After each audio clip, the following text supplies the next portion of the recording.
जी बिस्मिल्लाहिर्रहमानिर्रहीम। तमाम अहबाब को रमज़ान शरीफ मुबारक हो।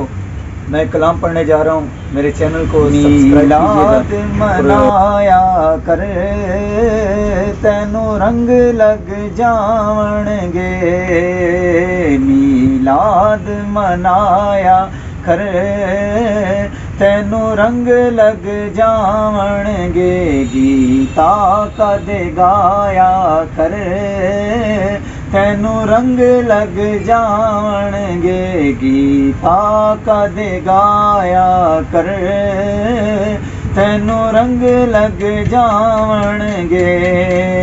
सोना नाम मुहम्मद दा साडी अखियां दा चानण है, सोना नाम मुहम्मद दा साडी अखियां दा चानण है।